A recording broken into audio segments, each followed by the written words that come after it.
नमस्कार, आप देख रहे हैं आज तक। आपके साथ मैं हूं अंजना ओम कश्यप। अनुभव का असरदार रुतबा लिए जब वकालत का दिग्गज फिर से सरकार का हिस्सा बना तो उम्मीदों का एक उतना ही बड़ा स्पेक्ट्रम उससे जुड़ गया। कितना कुछ हासिल हुआ, कितना कुछ ड्रॉप हुआ 2 सालों में, बात करने के लिए हमारे साथ हैं minister of communications and information technology Ravishankar Prasad ji. बहुत बहुत शुक्रिया सर। धन्यवाद अंजना। सबसे पहला सवाल, आपने कहा कि मैं संचार भवन की पूरी छवि बदल दूंगा। दरअसल उसी कुर्सी पर आप बैठे जिसने पिछली सरकार को सबसे बड़ा दाग यानी 2G घोटाला दिया। उस कुर्सी की छवि को बदलना, संचार भवन की छवि को बदलना क्या मुमकिन हो पाया है, और अगर हुआ है तो कैसे किया? मैं उसी कुर्सी पर बैठता हूं जिस पर राजा बैठते थे। मैं नहीं बदला, लेकिन संचार भवन की छवि बदली है।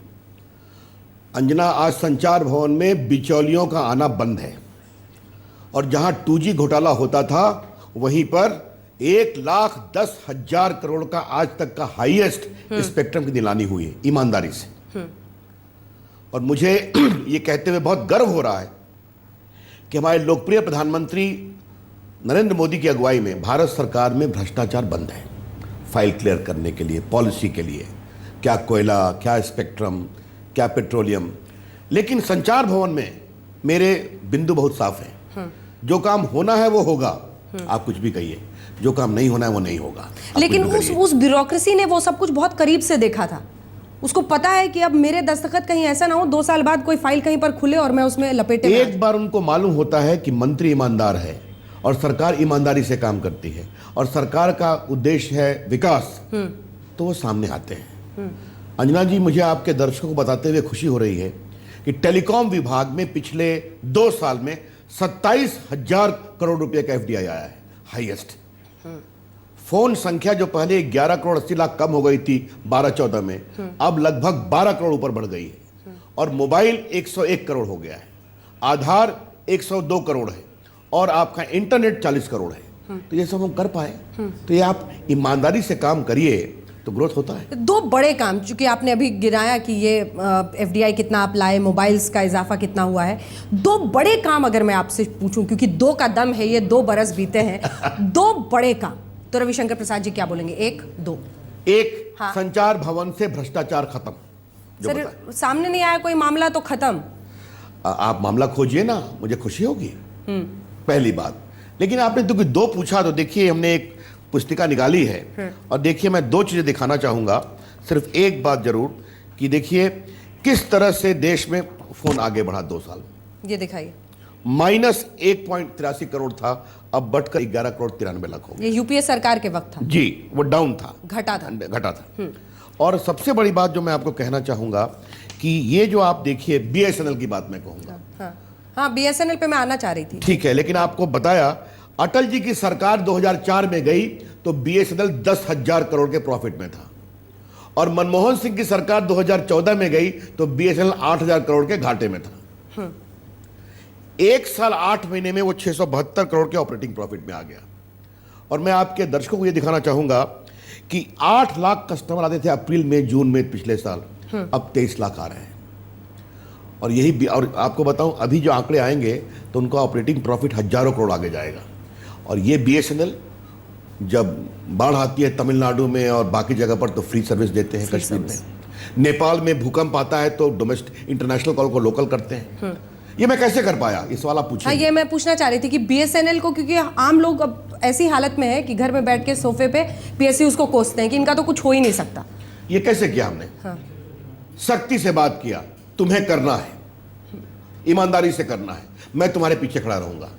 और मुझे आपको आज याद करते हुए बहुत संतोष हो रहा है कि मैं जब अटल बिहारी वाजपेयी की सरकार में कोयला मंत्री था तो उस समय कोल इंडिया लगभग 1400 करोड़ के घाटे में था, और 1.5 साल में उसको 1500 करोड़ के प्रॉफिट मिलाया। और ये दूसरी बार हुआ है, दूसरा PSU जो घाटे में था वो प्रॉफिट के रास्ते में आगे बढ़ रहा है। तो आप ईमानदारी से काम करेंगे, लोगों को उत्साहित करेंगे और अच्छी लीडरशिप देंगे तो काम होता है। बहुत सारे दिलचस्प सवाल मेरे मन में आ रहे हैं, क्योंकि वाजपेयी जी का जिक्र आप बार बार कर रहे हैं और उस सरकार में भी कोल, और यहाँ पर अब एक ऐसे घोटाले पर। लेकिन उससे पहले मैं कुछ तस्वीरें आपको दिखाना चाहती हूँ, क्योंकि आपका मंत्रालय एक ऐसा मंत्रालय है जो लोगों से सीधे जुड़ा हुआ है। इसीलिए ये मैं कुछ तस्वीरें आपको दिखाना चाहती हूँ, लोग फोन पर बातचीत करते हुए। लेकिन रवि जी, बहुत बड़ी समस्या है कॉल ड्रॉप, आपने कहा कि जो कंपनी कॉल ड्रॉप करती है वो मुआवजा दे ग्राहकों को, सुप्रीम कोर्ट ने भी आपका साथ नहीं दिया। क्या रोड मैप है? क्योंकि लोगों की नजरें तो आपकी तरफ है, फोन लेकर कहीं पर निकलिए, बहुत इंपॉर्टेंट कॉल है, बार बार कट रहा है, ये कॉल ड्रॉप से निजात इस देश में मिलेगा क्या? मुमकिन है? देखिए, मुझे दो बात कहनी है सर। जो सुप्रीम कोर्ट के फैसले की बात आप देंगे वो ट्राई का रेगुलेशन था, ये निर्णय ट्राई करती है, सरकार नहीं। लेकिन मैंने मंत्री बनते एक बात कही थी कि मैं देश के टेलीकॉम ग्रोथ का मंत्री हूं और देश के टेलीकॉम के उपभोक्ताओं का भी मंत्री हूं, और मैंने सख्ती की है।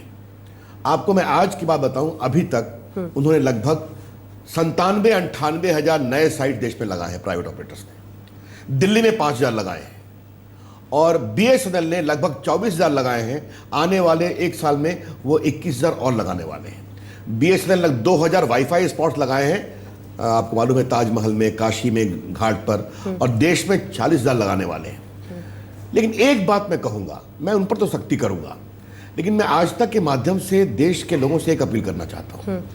एक कठिनाई होती है कि टावर से परेशानी होती है। मैं वो तस्वीरें भी दिखाना चाह रही थी आपको और उससे जुड़ा। आप कहते हैं, आप एक ऐसे मंत्री जो कह रहे हैं कि मैंने 60,000 टावर्स लगवा दिए हैं, मैंने ये कर दिया है। लोग कहते हैं कि इससे कैंसर 90,000 और लोग कहते हैं कि इससे कैंसर होता है, रिहायशी इलाकों में ये नहीं लगना चाहिए जो टावर्स है। तो ये जो लोगों की दिक्कत है, क्योंकि लोग एक्चुअली कंप्लेंट्स लेकर आते हैं, कहते हैं कि आप घरों के ऊपर टावर मत लगाइए और उससे। लेकिन मुझे दो बातें कहनी है। हाँ। ये कैंसर का भूत बिल्कुल बेबुनियाद है। वर्ल्ड हेल्थ ऑर्गेनाइजेशन ने, अच्छा किया अंजना जी आपने सवाल पूछा, 30 साल तक 25,000 स्टडी किया है और पाया है इसका कोई आधार नहीं है। देश के 6 हाई कोर्ट ने इस विषय पर पीआईएल को डिसमिस किया है। राजस्थान है, आपके मद्रास हाई कोर्ट है, Allahabad high court. Allahabad high court ने 10 लोगों की कमेटी बनाई, उसने भी कहा कि इसका कोई आधार नहीं है। आईआईटी के लोग थे और डॉक्टर्स थे। मैं आपसे एक बात और पूछता हूं, यह विषय अमेरिका में क्यों नहीं है? यह विषय चाइना में क्यों नहीं है?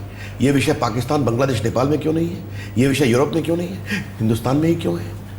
तो अगर देश को डिजिटल इंडिया में आगे बढ़ाना है तो लोगों को इसके बारे में, इस जो बिना मतलब की एक चल रही है बहस, इसको बंद करना पड़ेगा।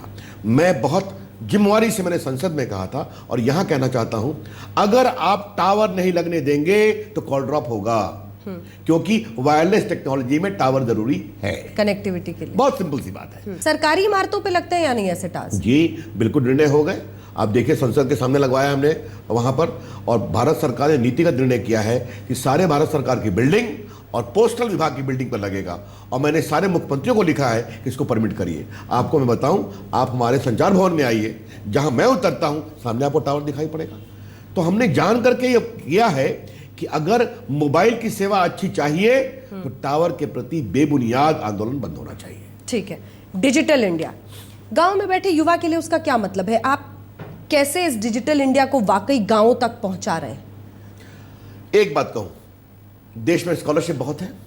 हमने एक पोर्टल बनाया और 1,90,00,000 लोग उसका उपयोग कर रहे हैं। बिहार के बारे में आप खूब जानते हैं, बिहार के लोग एम्स आते हैं इलाज कराने, इलाज के लिए पहले रजिस्ट्रेशन के लिए आइए। हमने कहा क्या तरीका है, हमने एक पोर्टल बनाया है हॉस्पिटल्स के बारे में, और लगभग 23 लाख लोग उसका उपयोग कर रहे हैं। आप बटन दबाइए, आपका इलेक्ट्रॉनिक डिजिटली आपको रिजर्वेशन मिल जाएगा। आप 2 महीने के बाद आइए, एम्स के लिए आपको डेट मिल जाएगा जी, उस दिन आप आइए आराम से। तीसरा, ये जीवन प्रमाणम। जीवन प्रमाणम क्या है? बुढ़े लोग रिटायर होते हैं, तो रिटायर होने के बाद अन्ना जी आपको बार बार ये साबित करना पड़ता है कि नवंबर में आप जिंदा हैं। अब आप डिजिटली अपने को साबित कर सकते हैं कि आप जीवित हैं। और सबसे बड़ा काम क्या किया है, मोदी जी चाहते हैं देश की जनता के साथ हमारा इन्वॉल्वमेंट हो। इसलिए माई गव प्लेटफॉर्म, आप आइए, अपनी राय दीजिए। 19-20 लाख लोग माई गव प्लेटफॉर्म पर देश के विकास की राय देते हैं। ये जो जनधन योजना है, ये नाम उन्होंने दिया। ये जो गांधी जी का चश्मा है स्वच्छ भारत अभियान का, ये नाम भी उन्होंने दिया है। तो देश के लोग जुड़े देश के विकास पे, जो हमारे प्रधानमंत्री की कल्पना थी। देखिए, मैं आपसे एक बात कहूंगा, आईटी के बारे में जब प्रधानमंत्री की सोच है, और चूंकि वो स्वयं इसका उपयोग करते हैं, उन्होंने कहा सारे आईटी मंत्री इस पर उपयोग करें। अब देखिए, मैं फेसबुक पे कंप्लेन लेता हूं। मुझे ऑस्ट्रेलिया से एक महिला ने कहा कि मैंने अपनी माता जी को लुधियाना में 2 महीने पहले पार्सल भेजा था पोस्टल का, अभी तक नहीं मिला। मुझे मालूम हुआ, मैंने कहा कल शाम तक नहीं मिला तो लुधियाना के सारे लोगों के खिलाफ कार्रवाई कर दूंगा।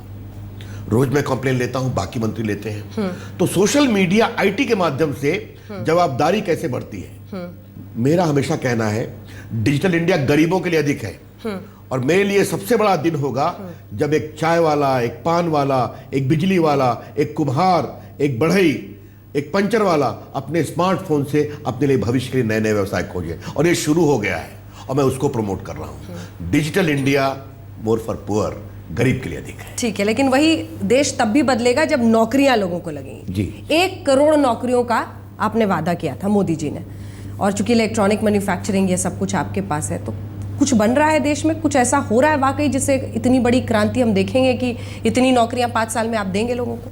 आईटी सेक्टर में ही पिछले साल 2 लाख लोगों को नौकरी मिली है। अब देखिए, मैं आपको दिखाना चाहता हूं, मैं इलेक्ट्रॉनिक का भी मंत्री हूं, तो देश कैसे बढ़ रहा है। मैं गया विदेशों में और पूंजी निवेश के लिए आग्रह किया, और पिछले साल देश में 11 करोड़ मोबाइल फोन बना है, और एक से एक टॉप मोबाइल। दूसरा आंकड़ा देखिए कि इसमें जब मैं मंत्री बना था तो सिर्फ 11,000 करोड़ का पूंजी निवेश हुआ था इलेक्ट्रॉनिक मैन्युफैक्चरिंग में। अब कितना है? 1,20,000 करोड़। अन्ना जी, मैं दर्शकों से एक बात आपकी अनुमति से कहना चाहूंगा।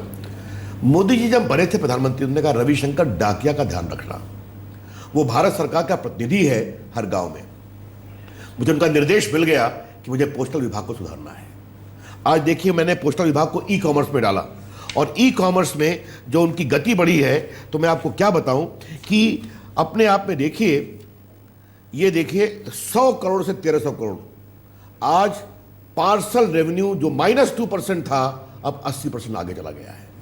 ई कॉमर्स के लिए उन्हीं डाकियों का इस्तेमाल हो रहा है, क्योंकि इतना बड़ा केदारनाथ से बेस था। कश्मीर कन्याकुमारी तक हमारे लोग हैं। अब वो फोन बांट रहे हैं, वो टेक्सटाइल भेज रहे हैं, वो ज्वेलरी भेज रहे हैं, और 900 ई कॉमर्स की कंपनियां हमारे पोस्टों के साथ संलग्न रहे हैं। कितने घंटे काम करते हैं आप?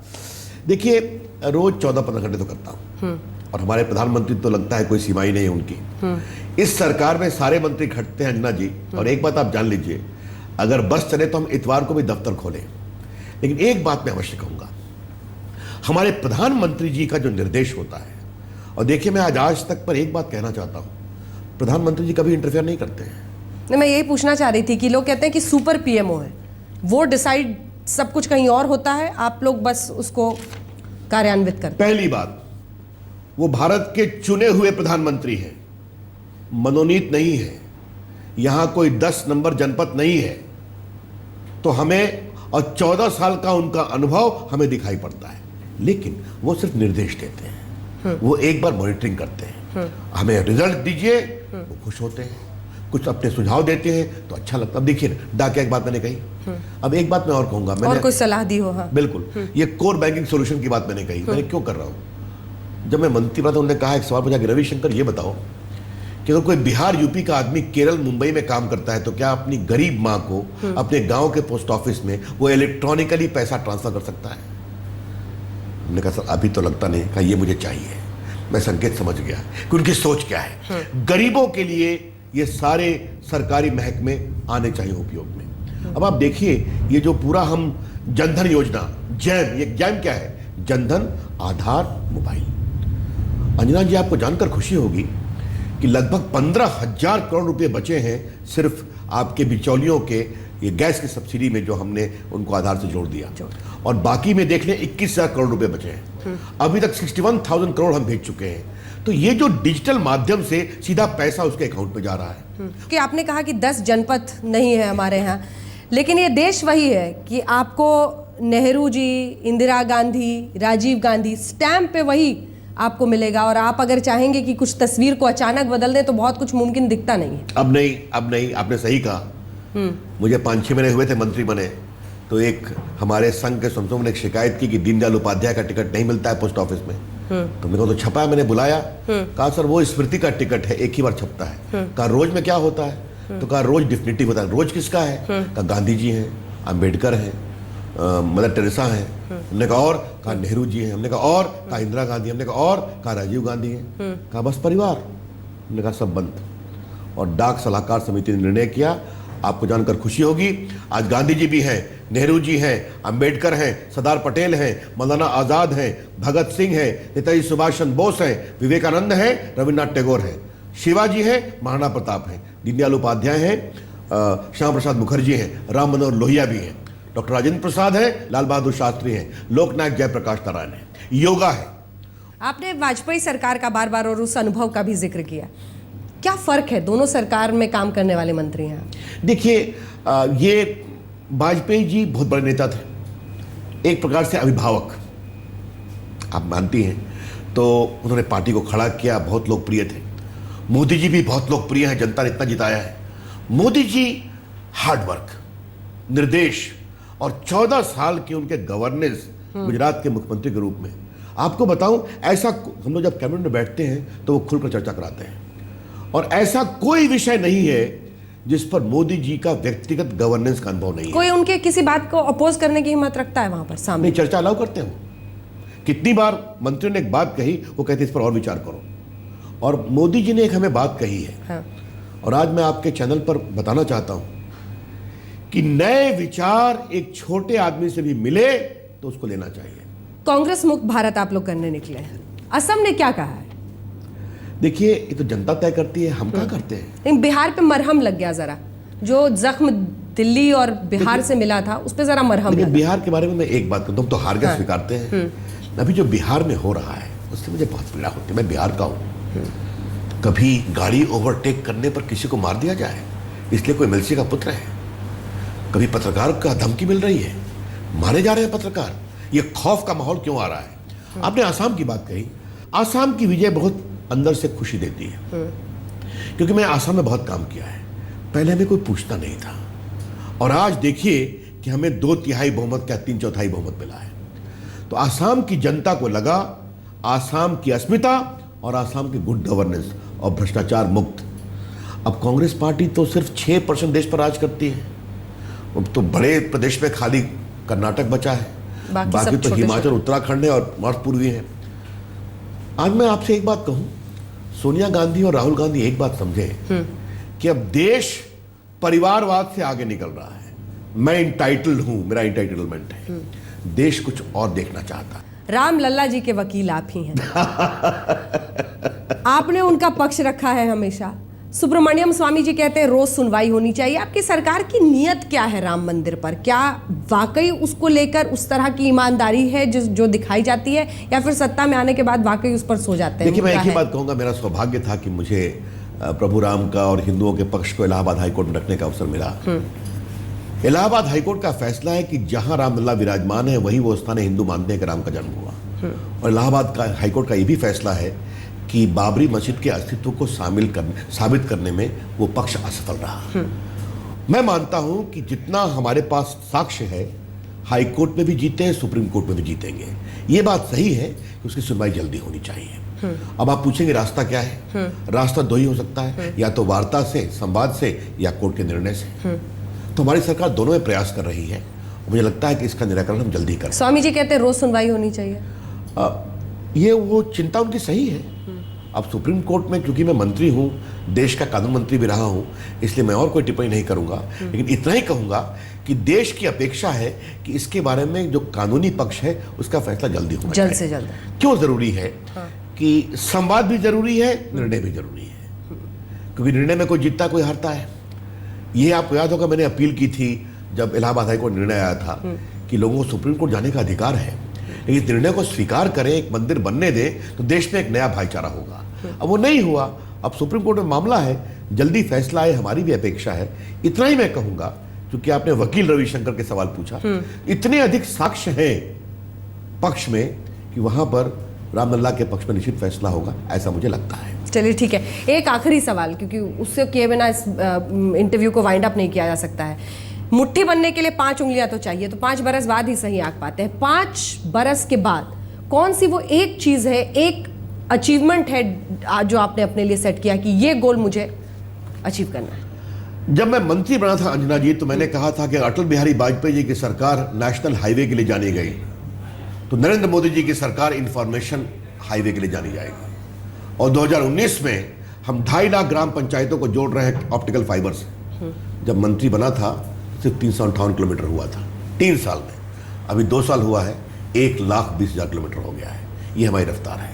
तो देश को जोड़ कर करके एक इंफॉर्मेशन हाईवे हम देश को जोड़ सकें, जिसके बिना पर शिक्षा, स्वास्थ्य, ई कॉमर्स और एम्पावरमेंट सब आगे बढ़े, ये हमारा सपना है और आपकी शुभकामनाओं से 2019 में पूरा करेंगे। इंफॉर्मेशन हाईवे का वो सपना पूरा हो, क्योंकि उसी से देश का सपना भी जुड़ा रहेगा। बहुत बहुत शुक्रिया। और 5 साल बाद फिर यही इंफॉर्मेशन हाईवे सही रास्ते पर पहुंचा है या नहीं, कहां तक पहुंचा है, ये आंकने के लिए हम फिर इनके सामने हो गए। फिलहाल बहुत बहुत शुक्रिया आपका रविशंकर जी। देश दुनिया की बाकी खबरों के लिए आप देखते रहिए